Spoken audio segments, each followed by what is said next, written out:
na siya masyadong pagkakatagalin. May lesson time today. Welcome agad dati si Bishop from Yulong Region.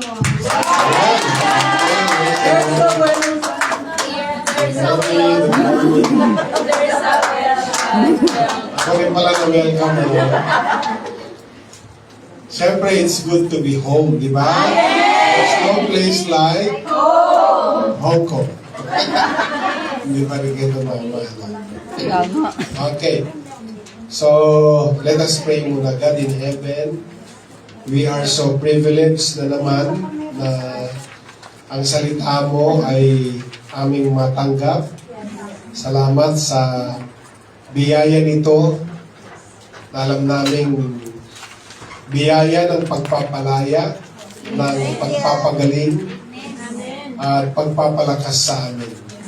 Salamat po at pahintulutan mo na mapagpala kaming lahat sa topic natin ngayon. Sa pangalan ni Jesus. Amen. Amen. Palakpakan natin sa Lord. Okay. So, ano ngayon? November 15. Amen. Lahati na ng taon ng buwan, no? So, ibig sabihin, 15, tapos plus 10. Parang 35 days na lang pala, Pasko na, no? Yes! So, itong place natin, bago natin i-present yung topic, ay hanggang December 31 na lang tayo dito, ha? Amen. Lilipat tayo sa ating bagong venue, dyan lang sa Hennessy Road. Kasalukuyan kong ginagawa ngayon under beautification, under renovation. At iti-turn over sa atin ng December 1. Pero may isang buwan pa para i-prepare natin lahat. So nag-extend tayo ng 1 month dito para hindi naman kayo uncomfortable kung pupunta na tayo doon na hindi pa ready. Amen. So gusto natin yung deserve nyo talaga. Amen. Naman. Diba? Amen. Yung deserve natin, yung pagdating natin doon talagang hindi natiis ganda. Yes. Talagang maganda talaga, natural. Amen. So, praise God, na-approve ko yung ating extension ng 1 month dito. Kasi dapat, sa katapusan ng November, tapos na yung kontrata natin. So, sinulatan natin yung may-ari na hindi na kami magre-recontract. 20 years din tayo dito no? Tagal din, ano? Amen. Dito kayo nagdalaga. Yes. Kasi 20 years din tayo dito. At siyempre, malaking kawalan din sa kanila, lalo na ngayon ang economy ng Hong Kong ay medyo sa realty, sa real estate. Ang daming bakante ngayon na mga nakikita nyo, mga shops. Mahina ngayon ang business diyan sa realty. Amen. So, kaya pumayag siya. Ilang buwan na gusto yung extension. Gusto pa ka, marahabang extension eh. Sabi na, isang buwan lang. Sobra ka naman lilipat na kami dun sa bago namin. So, pumayag siya. Tama-tama, pag turnover sa atin ng December 1, may 1 month pa tayong i-beautify. Tanggalin natin yung mga ibang decoration na dito. Tapon na natin.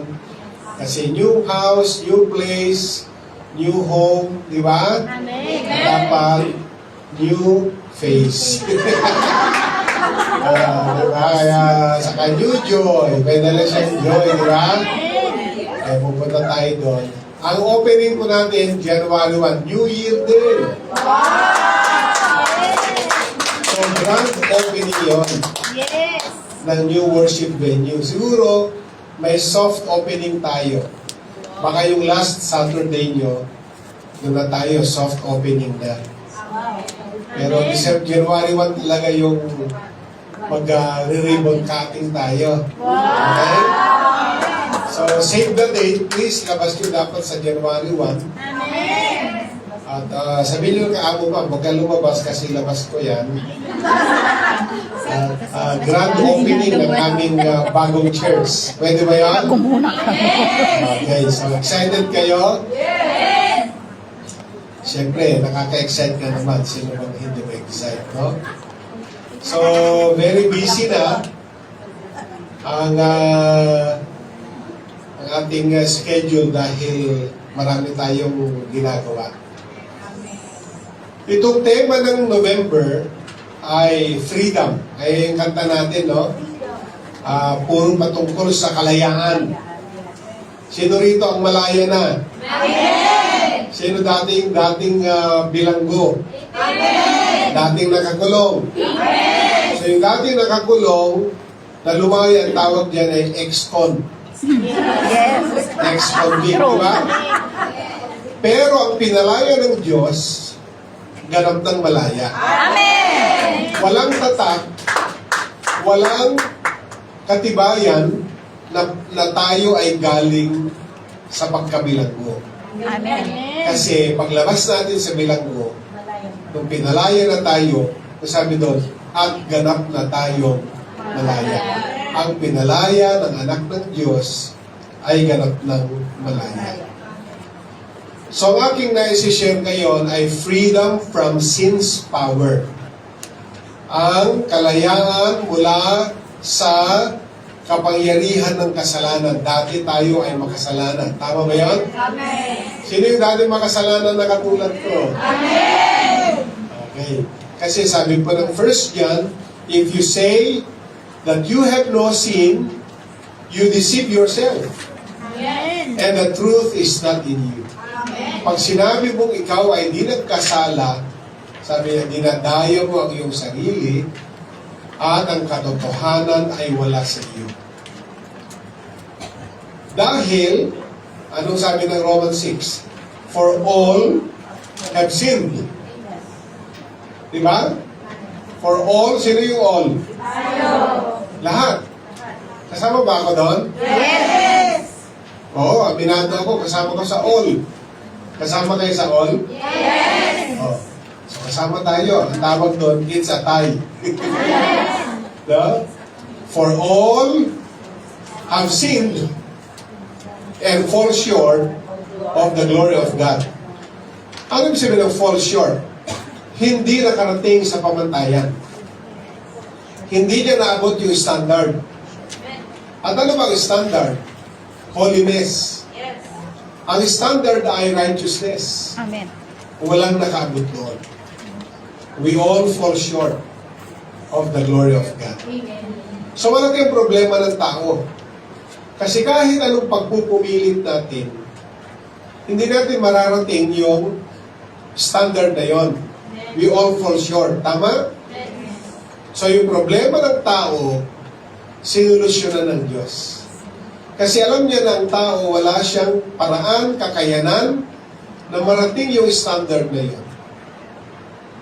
Kaya, tayo ang may problema, siya ang gumawa ng solusyon. Amen. Diba minsan sa mundo ngayon sabihin, may problema ako. Oh, problema mo yan. Diba? Solusyonan mo yan. Problema mo yan eh. Pero hindi ganun ang sinabi ng Diyos. May problema tayo dahil tayo makasalanan. Ang sabi ng Diyos, hindi mo kayang solusyonan. Amen. Ako ang solusyon. Amen. Grabe, no?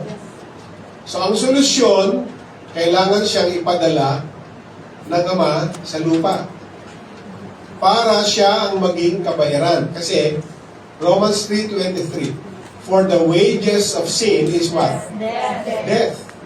Ang kabayaran ng kasalanan ay kamatayan. Namatay ba tayo? Hindi.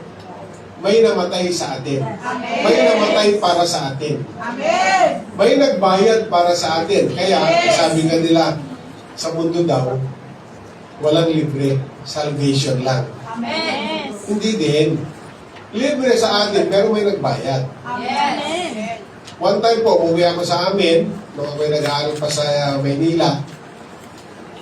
At sumakay ako ng jeep mula sa isang bayan patungo sa kasi hindi po pasok ang bus sa bayan namin. So, sa isang malapit na bayan siya nag-stop.